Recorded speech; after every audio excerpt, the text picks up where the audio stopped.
Estás viendo Canal 2, el canal de nuestra gente.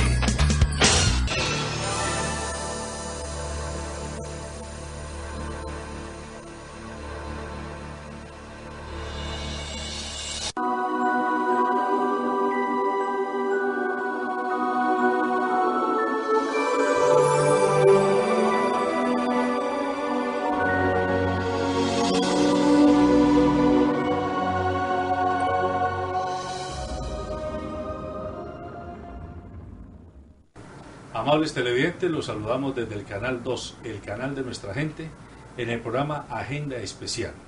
Hoy tenemos un invitado muy especial, valga el renombre de nuestro programa, el doctor Óscar Rojas Rentería. Él es asesor del alcalde, en este caso del alcalde Maurice Armitage, pero también lo fue del alcalde Rodrigo Guerrero, y es el director del programa, o mejor, de la estrategia TIOS, Territorios de Inclusión y Oportunidades, en los que la administración anterior y esta administración siguen apostando para promover la inclusión de los sectores más vulnerables de la población y particularmente de jóvenes y de mujeres. Doctor Óscar Rojas, gracias por aceptar nuestra invitación y vamos a hablar con usted esta horita larga sobre sus temas. Muchas gracias por esta invitación del Canal 2. José Alberto, la recibo pues con mucha alegría y expectativa. Encantado de que podamos charlar. Bueno, pero antes de hablar de tíos, hablemos de Óscar Rojas. ¿Quién es Óscar Rojas Rentería? Usted lo conoce mucha gente, pero dígame de los televidentes e internautas nuestros, ¿quién es Óscar Rojas Rentería? A ver, yo soy un médico egresado de la Universidad del Valle, miembro de una familia numerosa, 12 hijos, yo soy el cuarto hijo de esa familia, caleño. Me eduqué en la Universidad del Valle, una universidad pública, hice allí mis estudios de pregrado y de posgrado, y luego con una beca me fui a Inglaterra e hice salud pública y epidemiología en la Universidad de Londres. Volví y he recorrido la mitad de mi vida en el sector público y la mitad de mi vida en el sector privado, fundamentalmente trabajando con organizaciones sin ánimo de lucro, con la Fundación Carvajal, con la Fundación FES, con la Fundación Albarálice y con el gobierno municipal desde el 2013, con el doctor Guerrero como director de la estrategia TIOS y gerente de primera infancia, y ahora con Maurice Armitage, que quiere continuar con la estrategia, darle un nuevo impulso y fomentar e incrementar los programas que dan respuesta a necesidades urgentes de la población, particularmente el empleo, la generación de ingresos, la erradicación de la pobreza, el mejoramiento de la educación, la atención integral a la primera infancia. O sea que podríamos decir que Óscar Rojas es un médico que cambió el bisturí para hacer cirugía anatómica o para coger el bisturí y hacer la cirugía social. Bueno, es una descripción bastante gráfica, pero que se acomoda muy bien a la decisión que me tocó tomar recién graduado, atendiendo una invitación de mi profesor y maestro, el doctor Guerrero, en su momento, él había sido profesor mío, que me invitó a hacer salud pública, empezando en los consultorios que tenía la Fundación Carvajal en el barrio Guabal. Allí empecé como director de un centro de salud. Posteriormente volví a la universidad a hacer la especialización en salud pública, además pagada por la Fundación Carvajal en su momento, y luego volví a dirigir varios de los programas de la Fundación Carvajal en zonas marginadas de la ciudad. Posteriormente me fui pues, a entrenarme en el exterior y volví a la dirección del hospital. Estuve en el Hospital Universitario del Valle durante 5 años. Jamás tuve una crisis como la que está viviendo el hospital ahora. ¿Usted director del hospital? Yo fui director del 82 al 87. ¿Eso fue antes o después de Milton Mora? Antes de Milton Mora. Una dirección que afortunadamente hizo inversiones importantes en el hospital, tuve un apoyo, de gloria del hospital. una época difícil, pues porque en los hospitales públicos siempre han vivido situaciones de dificultad, pero logramos que el hospital se inscribiera en la modernidad. Colocamos el primer equipo de de TAC, de imagenología digital y además de eso la unidad de quemados, quiero decir el banco de sangre tuvo una expansión, el laboratorio, la unidad de cáncer y además con una articulación muy clara con la Universidad del Valle. De allí pues salí al Ministerio de Salud, estuve un año largo de viceministro de Salud, me tocó toda la transición hacia la Ley 100, a la atención primaria, a la regionalización de muchos de los programas de salud que antes eran verticales, que se manejaban desde el Ministerio en Bogotá, y luego volví a un organismo de sociedad civil, la Fundación Carvajal, con la cual había empezado el ejercicio de mi vida profesional. Ya vine como vicepresidente, el presidente era el doctor Guerrero, y allí impulsamos programas como el de microempresas, programas de tenderos, el programa agrícola en Tunía. Entonces, siempre he tenido una relación muy estrecha con el sector social, con el sector de la sociedad civil, organismos no gubernamentales. Y después de la Fundación Carvajal fui a la FES. Allí trabajé como vicepresidente social 8 años. Antes de vincularme a la Universidad del Valle como rector estuve 4 años en la época crítica de la crisis de la universidad, una crisis financiera muy difícil que estuvo a punto de cerrarse en la Universidad del Valle. Me tocó levantarla de esa situación y volver a empezar todo el proceso de acreditación de sus programas, mejorar toda la parte financiera, la calidad de sus programas y reconstruir un poco el tejido interno de la universidad que había estado muy afectado por la crisis. El primer fondo de pensiones se hizo durante mi gestión. Eso parecía increíble porque fue el primer fondo de pensiones de una universidad pública que nadie creía que se podía hacer después de la crisis que había vivido la universidad, que duró 11 meses sin pagar a sus jubilados. Entonces me di la satisfacción de haber cristalizado ese primer fondo de pensiones.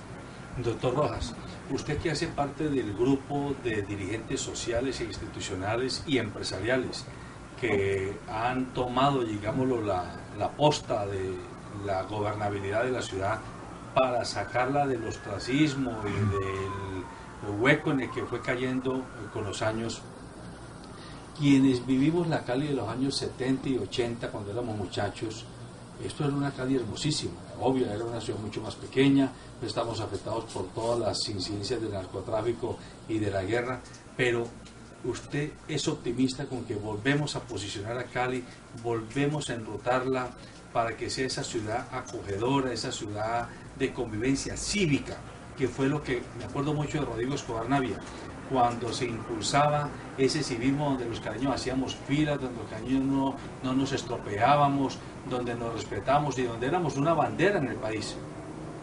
Bueno, a mí me ha tocado vivir todas esas épocas y no quiero aparecer pues como nuestros abuelos para decir que todo tiempo pasado fue mejor. Porque Cali ha tenido periodos en los que la situación, particularmente de su periferia, con las invasiones, con el desarrollo de territorios donde había urbanizadores piratas, con el conflicto armado y el narcotráfico, Cali se ha visto, yo digo, y voy a usar la palabra, inundada de población que llega en busca de nuevos horizontes, en busca de trabajo, en busca de resolver los temas de la paz y de la guerra. Del Pacífico colombiano, ahí llegan diariamente numerosas familias. Yo escuché, esto fue el año pasado, que 25 familias nuevas vienen exiladas a Cali, huyendo de la violencia, huyendo del narcotráfico y de la guerra, y que vienen a ocupar o a vivir con familias que ya están asentadas o que viven en asentamientos de desarrollo incompleto, que es el nombre técnico que se usa para señalar las invasiones en las laderas, en las zonas de riesgo no mitigable como el Jarillón de la ciudad de Cali. Entonces, esa Cali que en momentos en que vivió momentos de gloria con los panamericanos, pero luego ha habido momentos de dificultad enorme con las inundaciones, con los deslizamientos en las laderas y que necesita atención social prioritaria. Esa atención hay que hacerla de manera ordenada, de manera planificada, que sea constructora de tejido social, que centralice la atención en quien de verdad lo necesita. Porque la pobreza es territorial, la pobreza se expresa en los territorios. Y la pobreza puede ser la pobreza que siempre hemos conocido desde los tiempos bíblicos, a la pobreza extrema, aquella que da vergüenza porque no puede ser que las personas vivan en las condiciones en que están sin que se haga algo para sacarlas de esa condición, muchas veces no buscada y creada por actores violentos o por actores de violencia política o de violencia del narcotráfico o de violencia por grupos armados ilegales. Entonces es allí donde aparece una estrategia que se empieza en la administración Guerrero de identificar en esos territorios áreas prioritarias de intervención para sacar a la gente de la pobreza y sobre todo de la pobreza extrema, y que busca que las inversiones que el sector público haga en esos territorios se sincronicen, que cultura, educación, infraestructura no hagan intervenciones aisladas, que unan los esfuerzos, y porque la unión es importante, porque mejora la efectividad de los servicios que se prestan. Entonces, que educación, que cultura, que infraestructura, que deporte y recreación, que gobierno que trabaja en seguridad, todos a una se articulen para trabajar, por ejemplo, en el Vergel, para trabajar en el Retiro, para trabajar en el Diamante, para trabajar en la Unión de Vivienda Popular. Eso es lo que hace Tíos. Por eso su nombre señala que hay un principio de inclusión y ofrecer oportunidades. ¿Oportunidades de qué? De mejoramiento del entorno, de empleo, de vivienda digna, sobre todo de que los jóvenes tengan un horizonte para su vida y que puedan acceder a capacitación relevante que le permita mejorar sus competencias laborales y que puedan tener un empleo digno. Eso que hace usted allá en SECA, capacitando mujeres cabeza de hogar, grupos de hasta de 150 mujeres como hicimos el año pasado, que tienen la oportunidad de mejorar sus competencias y a la vez poder ofrecer su capacidad laboral en un mercado que se abre precisamente para quienes son capaces y pueden llegar a puestos de trabajo. Y supongo yo que entonces esa estrategia que diseñaron desde la administración pasada definitivamente apuesta que el empresario tiene que estar allí en el centro, porque sin el empresario, por más que se capaciten bien las personas, por más que el gobierno municipal ponga plata, por más que hayan expertos, si el empresario, que es al final el que o genera empleo o genera contratos, no está inducido, no lo hemos logrado conquistar, pues nos vamos a quedar en proyectos temporales. Esa es la realidad. En un país como el nuestro, un país democrático, donde el mercado señala muchas veces hacia dónde hay que dirigir la fuerza de trabajo o la oferta de trabajo, eso es lo que hacen muchas organizaciones, estar indagando el mercado que necesita. Recientemente, en el Tecnocentro Cultural Somos Pacíficos hizo un programa, Rumbo Joven. Se indagó en 27 entidades del sector privado, a los empresarios, qué es lo que ustedes están necesitando de mano de obra. Y con base en esa indagación se encontró que necesitaba gente formada en logística. Y en el Tecnocentro se abrió un programa apoyado por el Banco Interamericano de Desarrollo que hizo la transferencia de metodología de formación ocupacional de jóvenes, que había sido muy exitoso en Argentina, que había logrado que 7.000 jóvenes que se expusieron a esa capacitación, el 47% hubieran sido empleados en el mercado de trabajo en Buenos Aires. Y ese programa vino a Cali con un apoyo de la Fundación Tinker y el Banco Interamericano de Desarrollo, y se abrió una cohorte de 150 jóvenes del barrio de Potrero Grande y zonas vecinas. De esos 150 que se expusieron a la capacitación, terminaron 92, hicieron pasantías en esas 27 organizaciones privadas y hay 72 trabajando ahora. Nosotros tenemos 2 en el Canal 2 de ese programa. Excelente. Entonces, ese tipo de actividades para generar ingresos que implican lo que hace SECAM, lo que se hizo en el Tecnocentro, capacitación en competencias laborales que habilitan a jóvenes, a mujeres, cabeza de hogar, adultos, a que puedan ser seleccionados en el sector privado, es lo que tenemos que seguir haciendo. Y es lo que el alcalde Armitage se propone para continuar la tarea de TIOS en generación de ingresos, en mejorar las competencias para la empleabilidad. Él está hablando, por ejemplo, de tener lugares cercanos a los sitios de trabajo de mujeres que tienen niños en los centros de desarrollo infantil. Y entonces en la Comuna 18 hay un centro de desarrollo infantil de la Fundación Carvajal, y al mismo tiempo hay un sitio, un espacio grande en el que se puede trabajar 20, 30, 40 personas para confecciones. Y entonces, en un acuerdo con el sector privado, con empresas como Supertes, Aritex, estas mujeres pueden participar en una cadena productiva para confecciones y trabajan en un empleo digno que tiene prestaciones y demás, pero sus hijos están en un jardín infantil o en ese jardín o en el otro que se acaba de inaugurar en la Comuna 18. Y de paso resuelve el problema de movilidad. Clarísimamente. La gente pierde muchas horas de su vida laboral por desplazamientos. Entonces, para decirle que la administración Guerrero sentó las bases e hizo un trabajo muy importante, porque en los 2 años y medio que tuve la fortuna de liderar la estrategia TIOS, se invirtieron más de 200.000 millones de pesos en 11 comunas de población vulnerable. ¿Y en qué se invirtieron? La gente de la calle se pregunta, ¿en qué se invirtió esa plata?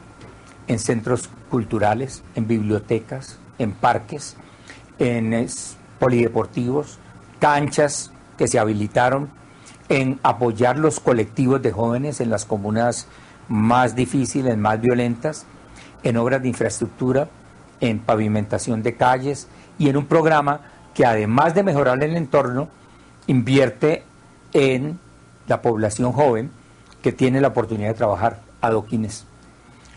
La Fundación Argos nos regaló 200.000 adoquines. Con esos 200.000 adoquines, la alcaldía puso unos recursos importantes para darle la oportunidad a 60 jóvenes, hombres y mujeres, que se vincularan a la infraestructura, apoyando pues la colocación de adoquines, elaboración de andenes y mejorando el entorno en la Comuna 15. Nos vamos a pasar ahora, porque la administración Armitage quiere continuar el proyecto y vincular a la Comuna 14, la Comuna 13, en un programa de trabajo y de embellecimiento o mejoramiento del entorno. Y en esa perspectiva, ayer precisamente en el programa que yo dirijo en el canal, tuve a Luis Alfonso Rodríguez, el director del DACMA, y él nos hablaba de empleo verde. Hablando de todos los planes que tiene a futuro, él decía que ahora, no solo por el posconflicto, sino por la realidad del cambio climático, por todo este tema de descuido de las fuentes hídricas que tenemos, hay que volverlas a mirar. Pero hay que volverlas a mirar no con campañas de un fin de semana de ir a limpiarlas, sino que hay que hacer una cosa permanente que requiere personas ocupadas allí y que se les pague.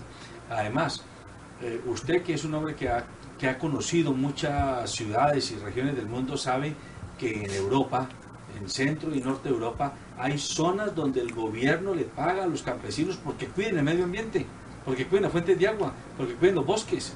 Entonces el campesino lo hace porque sabe que, hombre, es que además de cuidarlo, yo me estoy ganando un chequecito mensual. Aquí habría que pensar en ese tipo de alternativas dentro de TIOS. Por supuesto, y el programa de adoquines es una muestra de que se puede ofrecer empleo, se puede ofrecer ingreso a quienes apoyan el embellecimiento o mejoramiento del entorno. En este caso, andenes, vías que se adoquinan.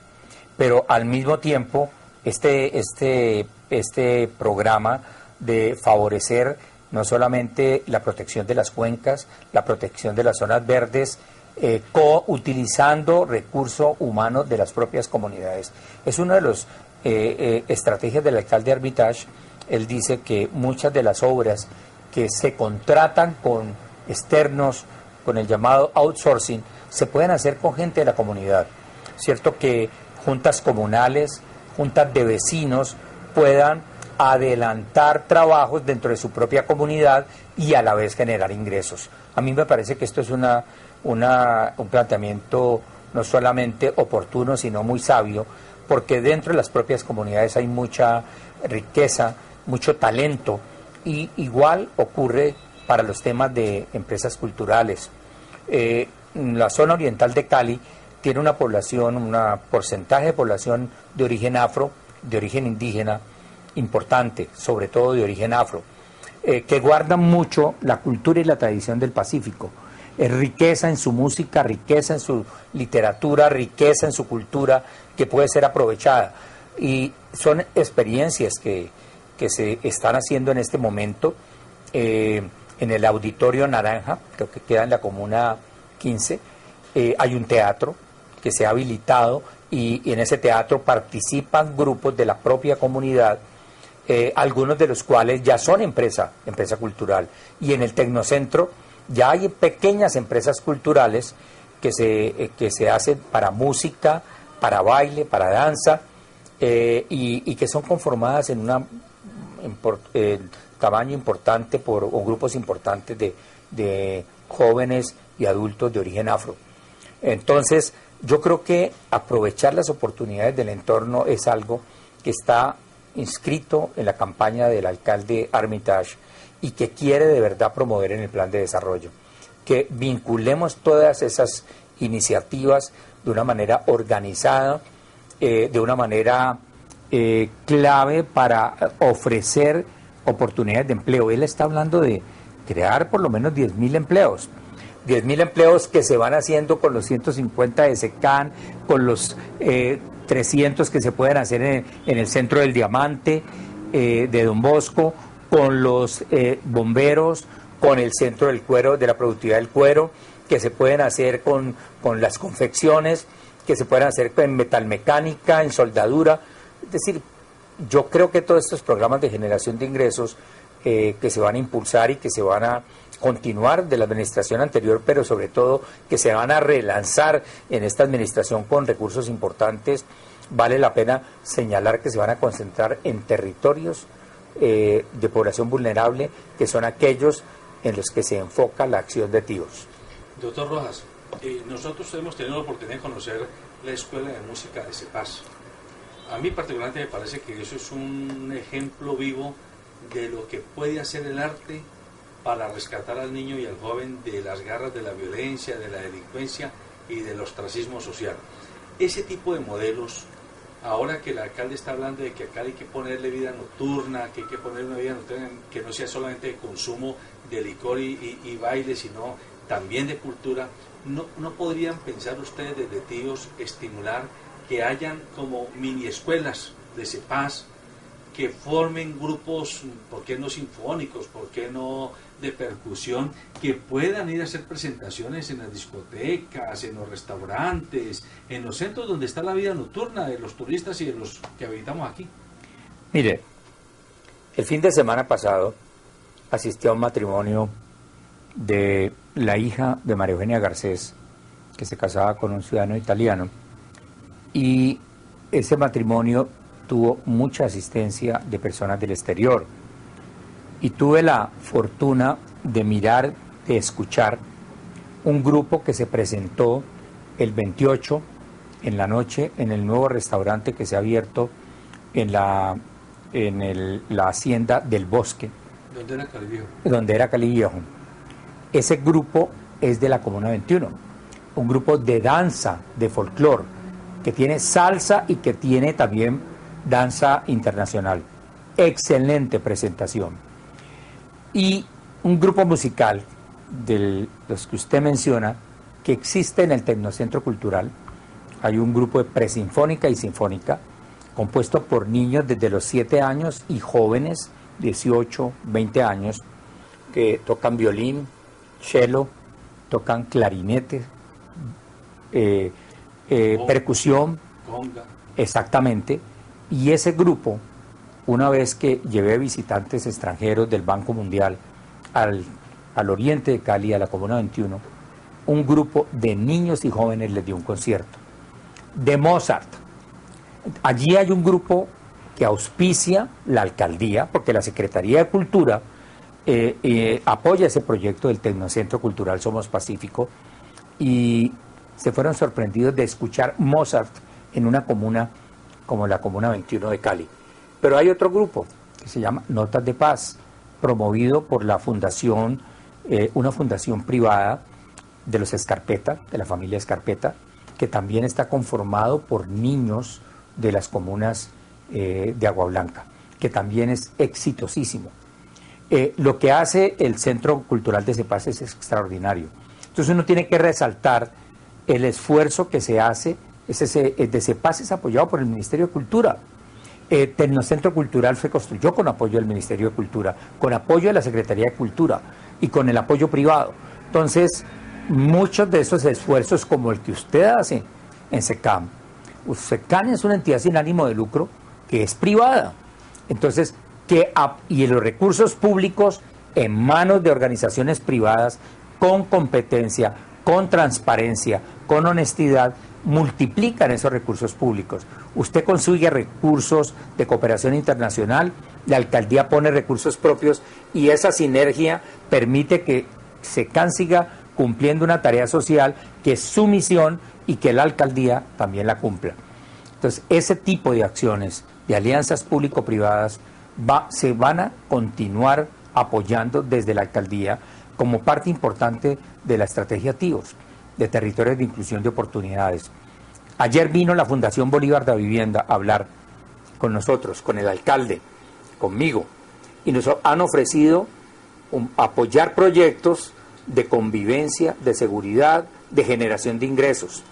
Y entonces uno no deja de pensar en lo que ustedes hacen y sabiendo que son nuestros aliados estratégicos en la implementación de inversiones del sector público que multiplican el empleo, multiplican la capacitación y la competencia técnica de las personas, de los jóvenes, de las madres cabeza de hogar, de los adultos, que no tienen oportunidad si no existen estas organizaciones que permiten canalizar recursos públicos de manera transparente. Sí. En estos días también entrevistamos a Claudia Cardona, la gerente de Valle del Pacífico Centro de Eventos, y a Orlando Tafur, el presidente de ACOGA, Asociación Colombiana de Gastronomía, hablando del evento que se dará ahora en junio, la segunda versión de Pacífico Cocina, que ya es un evento de carácter internacional porque va a tener el país invitado y demás. Pero lo novedoso de lo que ellos nos mostraron es que este año quieren que no todo esté centralizado allá en el centro de eventos, sino descentralizarlo a unas 5 comunas de Cali, donde va a venir un chef de pronto mexicano, uno español, un portugués, a hacer cocina in situ, en Terrón Colorado, en Decepaz, en Siloé, para que la gente de la comunidad vea, se familiarice y se acerque a la cocina como un componente no solo de arte, de culinaria, sino también de generación de ingresos. Allí también seguramente que Tíos podría hacer algo. Imagínense que cuando se hizo el Tecnocentro Cultural Somos Pacífico, Somos Pacífico tiene que ir más allá del nombre. Somos Pacífico tenía que ser la oportunidad de mantener, de preservar la cultura del Pacífico en una zona como Potrero Grande, que tiene el 50% de población de origen afro. Pues voy a mencionarlo porque mi consuegro, ya uno de los dueños de Payomaro, que fabrican cocinas industriales, él donó la cocina para Somos Pacífico. Y con el paso del tiempo decidimos que esa cocina había que hacerle una mejora para que se volviera una cocina industrial que permita la capacitación de jóvenes en cocina del Pacífico. Y tenemos la mejor cocina que hay en el oriente de Cali. Y esa cocina va a ser utilizada por el SENA para capacitar en gastronomía del Pacífico. Y ahora que usted me dice esto, de ese festival que se va a hacer, esa cocina es precisa para que allí sea un sitio de docencia, de capacitación en las artes y cocina del Pacífico. Y le cuento que hay mucho joven que quiere ser chef y que quiere hacer una diferencia y que quiere, además de ser de origen afro, quiere mantener su cultura. Lo que pasa en el Petronio, que tenemos muestras distintas del arte de cocina en el Pacífico, que es exquisita y que tiene un arte que se puede practicar y realizar y formar gente para que se perpetúe esa cultura del Pacífico. Allí en el Tecnocentro en el oriente de Cali hay un sitio preciso para eso. Y mire, doctor Rojas, que también con ellos hablábamos que hay otra falencia. Ahora que Cali se quiere proyectar como una ciudad, un eje turístico a futuro, tenemos un problema en los restaurantes, en los sitios donde llegan nuestros comensales y huéspedes. No hay gente para atender mesa y bar. No hay gente. Entonces, el fin de semana el dueño del restaurante lo que hace es buscar a dos muchachos estudiantes, vengan, les pago 3 noches, 3 días de jornada. No saben atender el cliente que llega, no saben describir una carta, no saben servir un vino, no saben, es decir, les falta toda esta formación. El gerente de Club Campestre nos decía en Acoga en alguna reunión que ellos tienen una población flotante de entre 150 y 200 personas que hacen turnos para eventos y para fines de semana, y que a veces se colapsan porque o no los encuentran o van y cometen 100 errores en cada jornada. Ahí hay una beta para formar. Claro, eso tiene un potencial enorme y yo creo que parte importante de los esfuerzos que vamos a hacer para que los programas de generación de ingresos se abran a la perspectiva tradicional de que todos son microempresarios, todos tienen que hacer una pequeña empresa. No, hay que capacitar a la gente para la empleabilidad, que tenga el potencial y que se expresa en asuntos prácticos.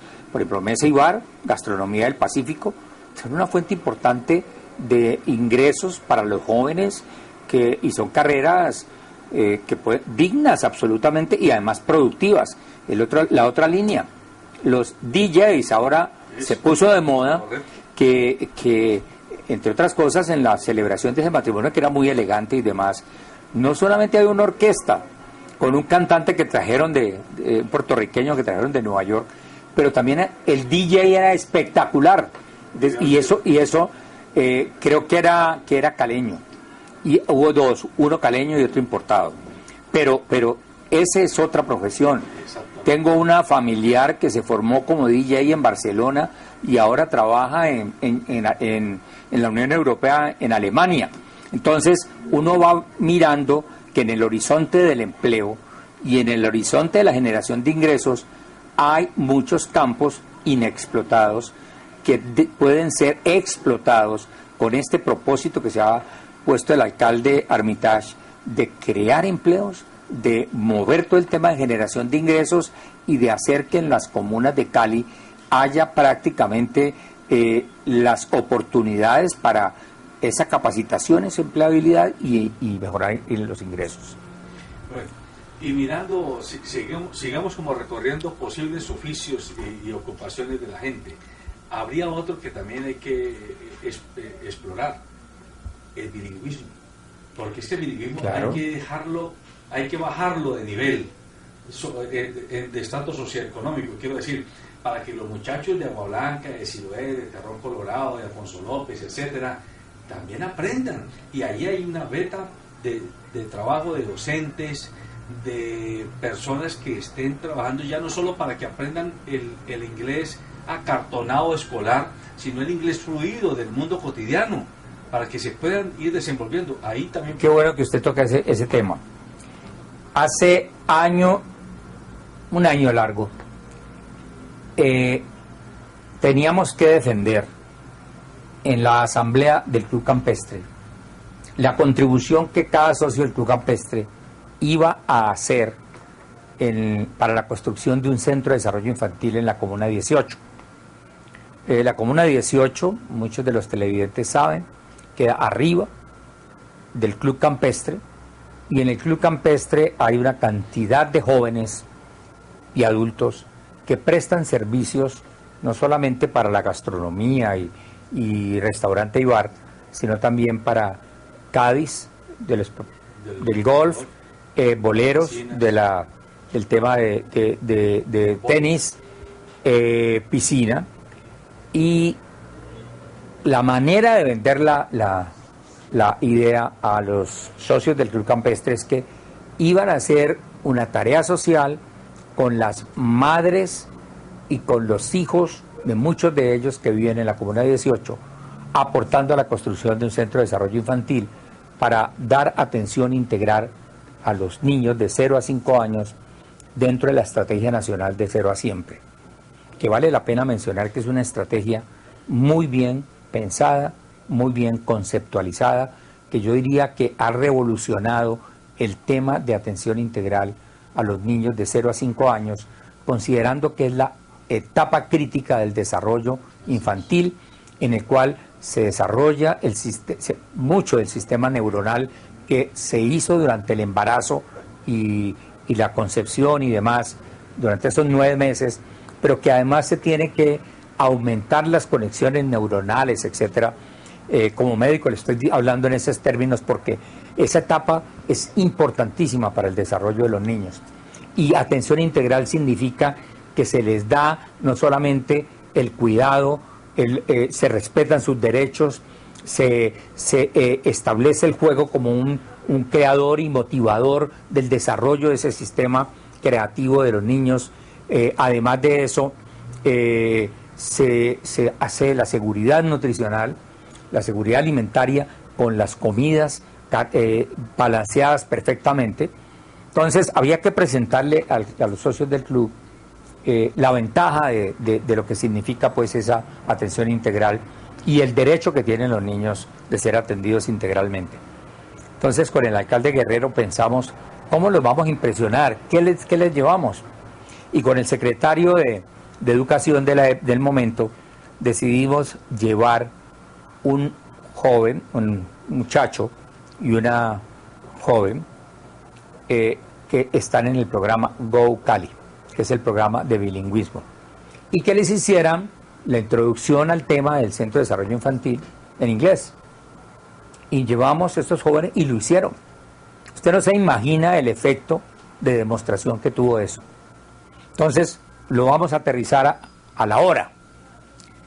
Estamos trabajando en el plan de desarrollo y uno de los temas centrales es mantener el programa de bilingüismo y mantenerlo como una contribución clarísima, no solamente a la educación integral que se propone esta administración, sino también como un plus, como un añadido, como un valor agregado importantísimo y esencial dentro de las competencias y las destrezas que requiere cualquier bachiller al salir de allí, ya sea porque va a tomar una carrera técnica, tecnológica o profesional, porque va a mejorar las condiciones de equilibrio, de equidad, de igualdad de aquellos jóvenes, de aquellos niños que sus padres tienen recursos y los mandan a un colegio bilingüe.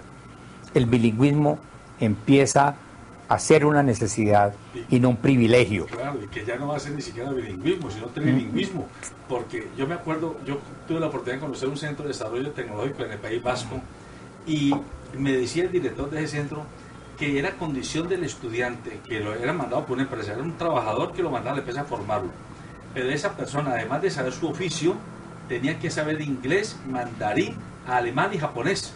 O sea, eran 5 lenguas. ¿Usted conoce el INSA? Sí, claro. El Instituto Nuestra Señora de la Asunción. Sí, sí. ¿Usted sabe cuántos idiomas? Pues los que quieren estudian italiano, algunos inglés y otros mandarín.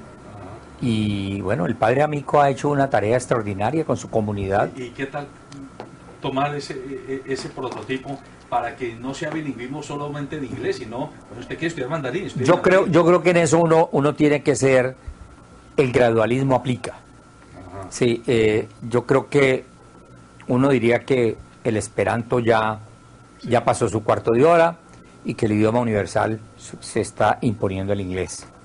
No solamente porque la potencia más importante del mundo son los gringos que hablan inglés, sino porque muchos países ya incorporaron el bilingüismo con idioma inglés. Para nosotros en América Latina, saber hablar inglés y portugués sería importantísimo porque tenemos el gigante latinoamericano, que ojalá sea pronto la séptima, octava potencia del mundo, ahora está atravesando supere su crisis, pero yo diría que en este momento hay competencias en el sistema educativo que tienen que instalarse no como una cosa extra, sino como algo que se pone ya en el sistema educativo como una responsabilidad, como una obligación. Inglés y alfabetización digital. No hemos tocado ese tema. La alfabetización digital, que significa la competencia en sistemas de información, en tecnologías de información y comunicación. Venga, doctor Rojas, pero yo ahí creo que la alfabetización digital va a ser a la inversa. Los niños de hoy ya nacen alfabetizados digitalmente. Los que somos analfabetos digitales somos los adultos. Uno ve un muchachito de 5 años y esos muchachitos tienen una creatividad impresionante. Pues yo tengo a mi nieto de 6 años que juega con el celular y cosas que hace que yo no puedo hacer. Y te enseñan y te cogen, a ti te tratan como un tonto. No, es que usted no sabe de eso, venga, yo le muevo la cosa. Pero los puntos Vive Digital, sí, que el MINTIC ha colocado en sitios estratégicos, hay que seguirlos, claro, hay que multiplicarlos. La inclusión digital. Creo que la administración dejó cerca de 18 o 20 puntos. Hay que multiplicarlo por 3 para que en todo barrio, ojalá en todo barrio hubiera un punto Vive Digital donde solamente hay gobierno, no solamente hay gobierno en línea, sino que hay alfabetización de adultos, jóvenes y niños en pues, todo el tema digital. La administración pasada hizo un esfuerzo muy grande y en una alianza con el sector privado, con Claro, pudo impulsar el proyecto TITA. El proyecto TITA buscaba dotar a los colegios y instituciones educativas oficiales de tabletas, de computadores portátiles y hacer alfabetización digital con los maestros. 3.500 maestros se formaron. Y la idea es que eso pueda continuar en esta administración para seguir haciendo esa dotación de elementos, tabletas, computadores, y que la alfabetización de los maestros facilite luego la alfabetización de los alumnos. De manera que eso es parte importante, como también la dotación de redes, ¿cierto? Y la conexión a Internet de banda ancha. Ojalá podamos hacerlo no solamente en todas las instituciones educativas oficiales, sino también en los corregimientos. Y aprovechando el auge que ha tenido Cali con los cineastas, que en los últimos 2 años nos han llenado de prestigio y de orgullo porque han sido galardonados en diversos festivales internacionales, ¿qué tal pensar en aprovechar para que todos estos directores y productores de cine y televisión comiencen a estimular que los muchachos, los más jóvenes, también se metan a ese mundo del cine, de la creación de documentales, de videos, porque ahí hay otro vector? Usted está tocando un punto importantísimo que fue objeto de charla ayer con el alcalde Armitage. El Tecnocentro Cultural Somos Pacífico tiene un área que se llama Computer Club Houses, la casa de los computadores. Esto se hizo en una alianza con una universidad americana muy importante, el Instituto Tecnológico de Massachusetts, con el Museo de Boston, y Computer Club House es una franquicia. Cuando se hizo el Tecnocentro Cultural, logré hacer esa articulación con el Museo de Boston y el Instituto Tecnológico de Massachusetts. La Fundación Tinker nos consiguió la dotación de computadores de última generación Apple, y grupos de 40 niños y jóvenes pasan por esa área del Tecnocentro aprendiendo el diseño gráfico, diseño de sonido, diseño musical, y hay un área de grabación que es de lo mejor que tiene Cali, de grabación, donde los jóvenes pueden grabar videos de música, rap, hacen hip hop y lo graban y además de eso hacen edición de fotografía, Photoshop. Entonces el alcalde me decía ayer que vino pues de visita a la Fundación Bolívar de Vivienda, que teníamos que replicar ese tecnocentro en la Comuna 18 y en el oriente de Cali, ya no es más en Potrero Grande, la Comuna 6 o la Comuna 7. Y lo que usted dice, de abrir oportunidades ya no tradicionales, ¿cierto? Capacitando jóvenes en todos los temas de video, cine, diseño gráfico, musical, sonido, y haciéndolo accesible en población vulnerable, permitiendo pues que un centro de esos pueda irradiar o convertirse en un polo de desarrollo en ese tipo de comunas. Esta parte pues de los sueños del doctor Armitage. Sí, ahí hemos recorrido como 6 o 7 u 8 líneas de ocupación productivas, creativas, incluyentes, pero todavía nos quedan más. Yo conozco el caso de 2 jóvenes bachilleres, ni siquiera son bachilleres, están terminando 11 grado y ya ellos han montado su propio negocio de orientación de tareas escolares.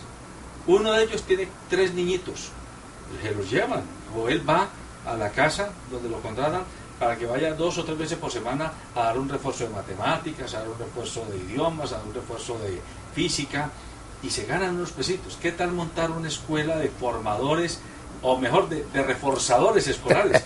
Muchachos, nada. Sin quitarle la responsabilidad a los papás, ¿no? Sí, pero porque ¿cuántas horas ha invertido usted en su vida apoyando pues a sus hijos para hacer tareas?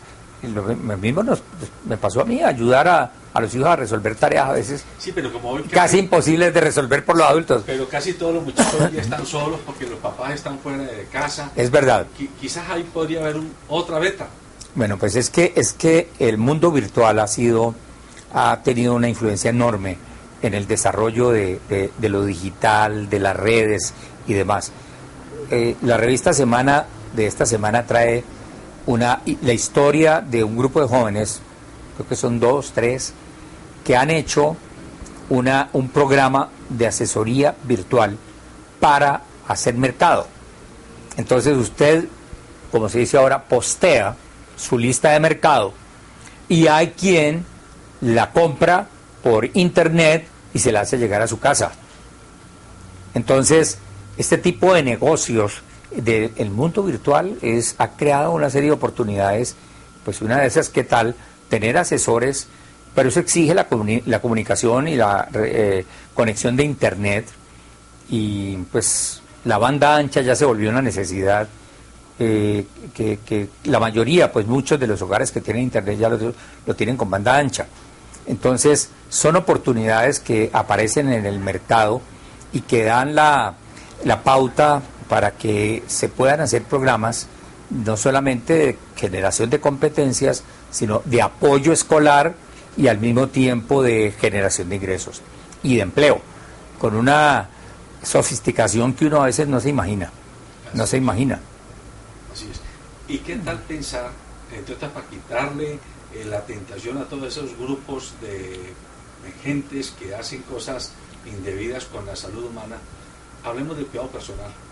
El cuidado personal entra desde el maquillaje hasta la limpieza facial y no sé cuánta cosa, que no necesariamente siempre requiere que usted sea un enfermero, un fisioterapeuta, un cosmetólogo profesional, pero pueden haber muchas actividades que van en función del cuidado personal, en este caso físico, no solo de las mujeres, sino de los hombres también, que allí podría haber para los muchachos y para las mujeres un camino. Y el arreglo de uñas y pies, y eso también es una beta de trabajo que no se ha explorado mucho, aunque sí hay programas de capacitación en este tema. Sí, el SENA tiene. Correcto. El SENA tiene. Por ejemplo, cada vez hay más gentes mayores solas, no enfermas, solas. Sí. O sea, que necesitan quien converse con ellos. Compañía. Necesita quien vaya con ellos a hacer los mandados.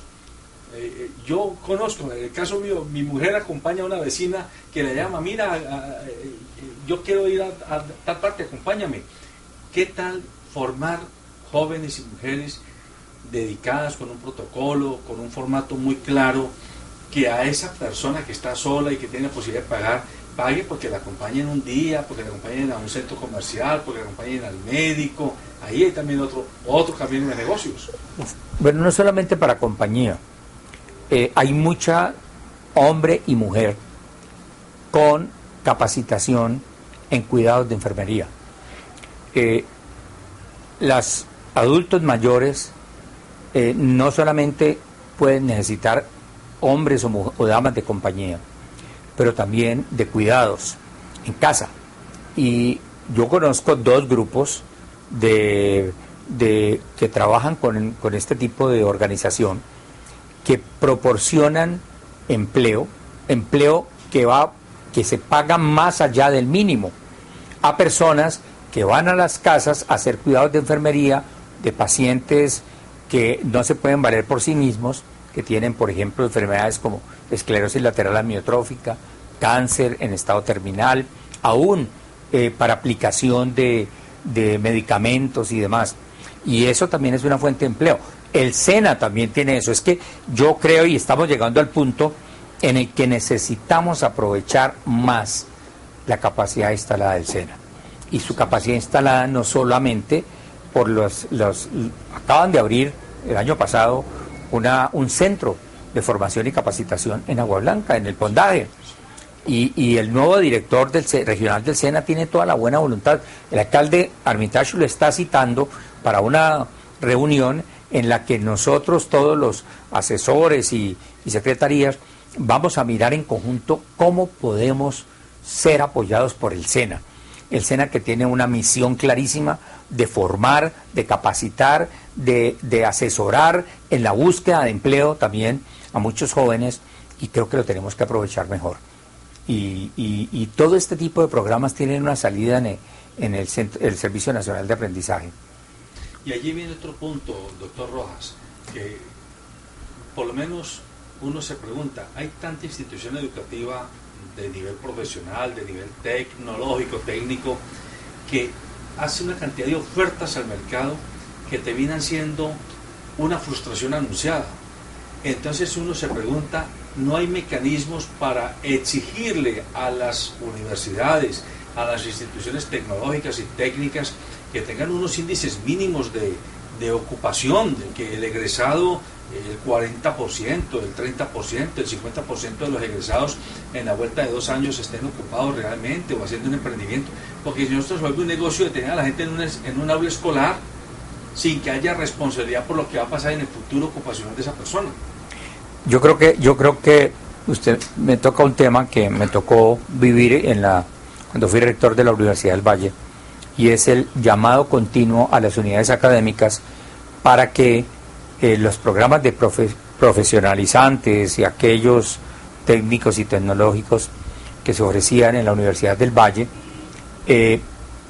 respondan a necesidades del entorno, y no solamente como tal la industria, el comercio, los servicios, qué tipo de profesional o de técnico tecnólogo requieren. Entonces, un poco también explorar lo que necesita el mercado, lo que tiene demanda en el mercado para poder ofrecer este tipo de recurso humano calificado. Yo creo que es mucho lo que tenemos que hacer para que no sigamos reproduciendo en cadena abogados, ingenieros, médicos, y volvamos a lo que debería ser en nuestro país una proporción mayor de técnicos y tecnólogos que hagan lo que ha ocurrido en países desarrollados. Alemania tiene por lo menos 4 técnicos o tecnólogos por cada profesional. Nosotros tenemos al revés, 4 o 5 profesionales por cada técnico o tecnólogo. Mejor pagados que los profesionales. Claro. Y entonces estamos haciendo abogados taxistas, ingenieros taxistas. Yo creo que esto es crítico, y es algo que tenemos que, el gobierno, los que estamos apoyando programas de empleabilidad y de competencias laborales, tener muy claro que nosotros tenemos que apoyar esa empleabilidad y esa competencia laboral de acuerdo con las necesidades del entorno, de acuerdo con lo que el mercado necesita. Programas como Barcelona Activa, que han funcionado muy bien durante ya varios años, fueron el gobierno concertando con los empresarios y con la sociedad civil. ¿Qué necesitamos, qué demanda y qué ofrecemos para proyectar la formación de las próximas 2 generaciones? Y eso es una forma de planificar el futuro. Fíjate que el programa Rumbo Joven, voy a volver a referir a él, ese programa hizo en 27 entidades del sector privado, hizo una encuesta, y resulta que esa encuesta resultó que lo que necesitaban era personas con competencias en logística. Este tipo de encuesta hay que estar haciendo periódicamente para no entregar al mercado ofertas que no son lo que el mercado demanda. Y eso es un mandato real para todos los programas de generación de ingresos y creación de empleabilidad. Doctor Rojas, en esta última parte del programa, el doctor Maurice Armitage ha dicho que él quiere que Cali se asuma como la capital del posconflicto, como el corredor territorial más importante para toda esta aclimatamiento de la paz. Aclimatamiento de la paz. Y en esa perspectiva le pregunto a usted, que es uno de sus asesores, que es el director de esta estrategia tan importante, ¿usted es optimista? Esto que está hoy haciendo Santos allá en Washington con Barack Obama, la entrevista que María Jimena Duzán le hizo a Timochenko y que salió en la última revista Semana, la reunión de empresarios con los negociadores de la guerrilla en Habana, la reunión que hoy está ocurriendo en Habana con líderes de la izquierda colombiana sentados con los guerrilleros que están negociando. Estos son visos de que este país definitivamente ya no tenemos reversa en este proceso de negociación y vamos hacia un país que definitivamente abandone las armas como solución. Bueno, yo creo que yo soy muy optimista y yo soy un optimista, pero no como dicen de los optimistas que son pesimistas mal informados. Yo sí creo que el proceso de paz en La Habana se va a cristalizar, va a llegar a un acuerdo, y el hecho de que un organismo de Naciones Unidas como el Consejo de Seguridad unánimemente haya votado que participará en la verificación y el monitoreo de los acuerdos, de la desmovilización de la guerrilla, de la dejación de armas, etcétera, es una cosa que nos permite a los colombianos ser optimistas con que este proceso sí va a terminar con la firma de un acuerdo con la guerrilla de las FARC y que necesariamente terminará en un acuerdo con la guerrilla del ELN, porque lo que se ha plasmado en los acuerdos es realmente algo que no es exactamente poner el país patas arriba, como se pretendía, pues que la revolución era el cambio abrupto, radical, etcétera, etcétera. Escuché algo de uno de los participantes, negociadores del gobierno en La Habana hace una semana, cuando vino a Cali y en la Cámara de Comercio nos contó un grupo de personas, además en una relación muy cuidadosa, muy bien hecha, cuál es el contenido de los acuerdos y cómo se han llegado a esos acuerdos. Y decía con mucho criterio que esos acuerdos en el sector rural, lo que se ha hablado del narcotráfico, lo que se habla en este momento de la justicia transicional, lo que se está hablando de la dejación de armas y la cesación del fuego bilateral, y en particular lo del tema rural y el tema de la propiedad, no tiene nada distinto a lo que se habló desde la época de Carlos Lleras Restrepo y se volvió a hablar en la época de Ernesto Samper y en la época de Uribe sobre temas del campo, de la productividad del campo, de la necesidad de que los campesinos sean productivos, que tengan territorios y demás. No es muy distinto a eso, de manera que no es el país patas arriba que algunos o la catástrofe que algunos predican. Yo diría que esto va a ser positivo para el país. De entrada, por lo menos 1 punto o 2 puntos del Producto Interno Bruto podrán recuperarse de todos estos gastos de guerra, de reposición de oleoductos, de todo lo que significa vivir en guerra en un país. Entonces yo soy optimista, creo que se están dando los pasos, y esta reunión de ahora en Washington celebrando los 15 años del Plan Colombia, plan que tuvo un impacto enorme en este proceso de darle conocer o darle una cara a la guerrilla de que este país no se iba a entregar, de que este país era capaz de ponerlos y de reducir su influencia y no ser un país fallido, sino una democracia que es capaz de resistir y es capaz de negociar los términos de un acuerdo político y con ellos. Que en esa misma sintonía, esos 15 años que se tomó de tiempo este proceso de que las FARC entendieran que aquí el problema no era que se iban a tomar el poder y que el país iba a descuadernar, será el tiempo aproximado que vamos a requerir para que esas dos generaciones de colombianos que van a estar en el posconflicto aclimaten la paz definitivamente y enruten el país. Mire, cuando yo estaba en la Comisión de Reparación y Reconciliación, yo era uno de los representantes del presidente en la comisión, miramos mucho el tema de la reparación y lo que le costaría al país. Hablamos fácilmente de que esto era un proceso de 20 años, un proceso que tenía que comprometer recursos enormes. En ese momento se hablaba de 15.000 millones de dólares a 20.000 millones de dólares en 20 años, no solamente para recuperación de víctimas, tenemos 5, 6 millones de víctimas del conflicto. Reparar, nadie en el mundo ha tenido la oportunidad de reparar 5, 6 millones de víctimas, ni siquiera los alemanes que repararon 20 años después del Holocausto a los judíos y a las personas que habían despojado de todas sus pertenencias y de su forma de vida.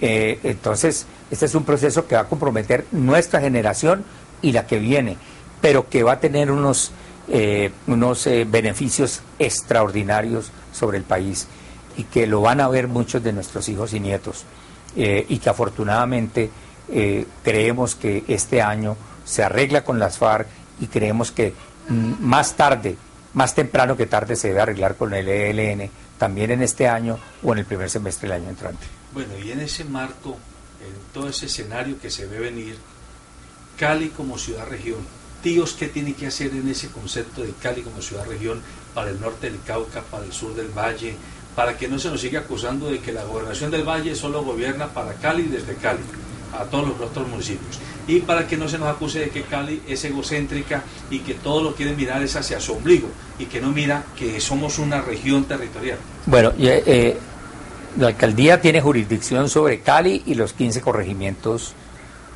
que conforman pues el área metropolitana de la ciudad. ¿Cómo puede actuar en el Cauca o cómo puede actuar? ¿Qué liderazgo puede? Yo creo que lo que ha hecho Tíos desde el punto de vista de la conceptualización de lo que es trabajar para erradicar la pobreza en los territorios, trabajar con población vulnerable, hacer que las comunidades participen en las decisiones que les corresponden para responder o solucionar temas o necesidades críticas, es un ejemplo que puede ser tomado en otros sitios. De hecho, nosotros ahora estamos esperando una visita muy importante del Banco Mundial. Hace 2 meses vino un representante del Banco Mundial y visitó una comuna Tío, visitó el Tecnocentro, visitó un centro de desarrollo infantil y le contamos lo que hace Tíos. Quedó tan entusiasmado que dijo que le parecía un modelo de trabajo en temas de pobreza y vulnerabilidad que valía la pena replicar.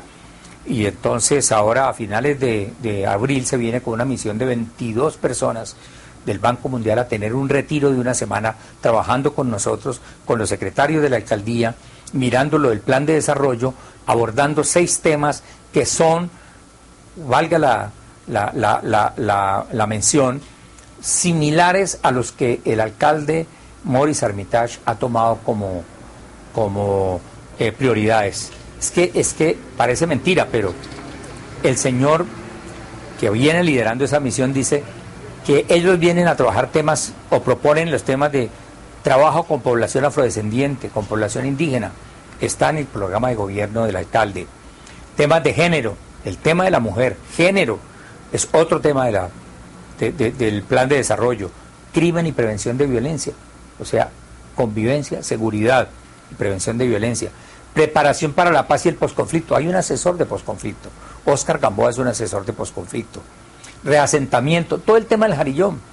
Eso es reasentar población que vive en área de de riesgo no mitigable, que hay que relocalizar y tratarla humanitariamente y responder a sus necesidades. Resiliencia y cambio climático y desastres naturales. Imagínense, estamos viviendo los problemas del fenómeno del Niño. Y rendición de cuentas y participación ciudadana, transparencia. Aquí hay un asesor de ética, anticorrupción. De manera que yo le digo, esto viene el Banco Mundial, conoce nuestra experiencia, le gusta la experiencia y dice, vamos a mirar cómo profundizamos sobre estos temas para apoyarlos para que el plan de desarrollo refleje estas prioridades en el plan de desarrollo y en la colocación de recursos para el trabajo que la administración va a hacer en estos 4 años. Entonces yo le digo, soy optimista, creo que vamos a poder hacer realidad muchas de los planteamientos del plan de gobierno del alcalde Armitage. Tiene la voluntad política, tiene el propósito y un equipo de gente muy buena que lo puede apoyar para hacer realidad estos hechos. Doctor Rojas, usted como director de esta estrategia, ¿qué mensaje concreto le envía a los empresarios? Que este programa lo vamos a mostrar en nuestro canal, pero lo vamos a entregar en el gremio Grupo Multisectorial a los líderes de los sectores económicos que están representados en el gremio, que somos 21 sectores económicos. ¿Qué mensaje a los líderes gremiales, a los empresarios, a los dirigentes sociales, a los dirigentes comunales, para que todos, como dice, se me escapa, el famoso de la competitividad, que aquí lo hemos traído varias veces, Michael Porter, cuando habla de que la carreta hay que empujarla en la misma dirección, porque si no las fuerzas centrípeta y centrífuga, inercial y contrainercial. No, yo le digo que yo he sido artífice y tengo pues, no me honro en decirlo, artífice de alianzas público-privadas. Y eso significa que el sector privado sí es capaz de movilizarse en favor de determinadas causas. Y una causa clarísima es erradicar la pobreza y sobre todo la pobreza absoluta.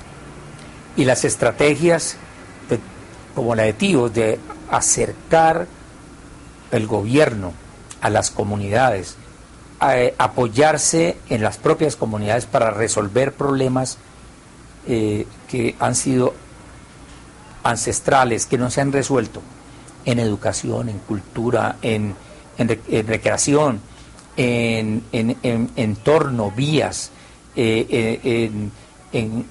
enfatizando temas como el cuidado de la primera infancia. El sector privado ha dado muestras de que es capaz de unirse al sector público cuando hay transparencia, cuando hay rendición de cuentas. Entonces, inauguramos en diciembre un centro de desarrollo infantil con apoyo de la Fundación del Club Campestre. Inauguramos un tecnocentro cultural, costó 10.000 millones de pesos y la mitad de esos recursos los puso el sector privado. Y entre ellos el alcalde, que era el presidente era en su momento de SIDOC, y SIDOC hizo la donación más grande del sector privado, todo el acero. Yo digo, el sector privado tiene una responsabilidad social, corporativa, pero que se expresa en hechos, no en palabras.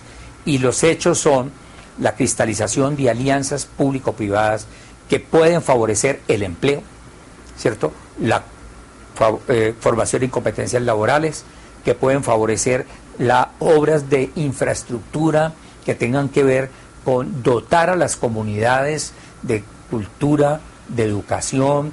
Entonces, en educación, computadores para educar, tabletas, de manera que los niños de población vulnerable tengan las mismas oportunidades de los hijos de ellos, de los empresarios que van a colegios de primera categoría. Entonces yo creo que el sector privado tiene una responsabilidad muy grande que cumplir. Y cuando hay, repito, transparencia, rendición de cuentas, saben que están trabajando con un sector público que tiene, además de competencia, tiene la responsabilidad de ejecutar los recursos públicos de manera limpia, sin corrupción y en beneficio de las comunidades. Entonces, esas alianzas, no le digo ayer y los 2 días anteriores han venido personas de de la sociedad civil, la Fundación Plan a ofrecer trabajar con la alcaldía en programas de generación de ingresos y de convivencia y seguridad. Y la Fundación Bolívar de Vivienda. Nos dieron $50.000 en su momento para el Tecnocentro Cultural Somos Pacífico. Saben que hay una organización, una administración honesta, y vienen a ofrecer recursos para trabajar en generación de ingresos y en convivencia y seguridad. Y estoy seguro que va a haber más entidades del sector privado que quieran unirse a este trabajo, que cada vez acerca más a las comunidades, a un sector que es crítico y fundamental para el desarrollo del país, como es el sector privado. O sea que podríamos parafrasear lo que dice Bernardo Toro en su ética del cuidado y del autocuidado. Él dice que nos cuidamos a nosotros mismos y a nuestras familias cuando somos solidarios y buenos vecinos y buenos familiares, pero que cuidamos a los extraños cuando cuidamos la infraestructura pública, cuando cuidamos los recursos públicos y cuando cuidamos el ambiente público. Totalmente de acuerdo. Y muy de acuerdo con lo que dice mi amigo Bernardo Toro, que es un filósofo del desarrollo social. Así es, así es. Amables televidentes, hemos tenido la grata oportunidad de conversar con Óscar Rojas Rentería. Él es médico, director de la estrategia TIOS de la alcaldía actual, de la alcaldía de Moris Arbitats.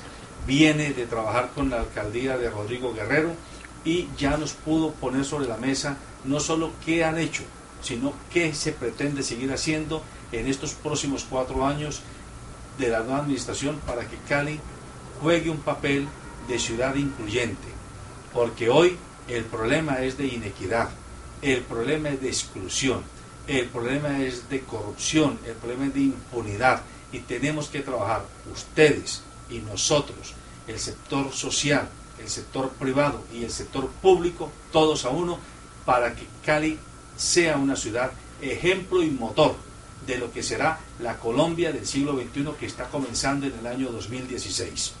Buenos días.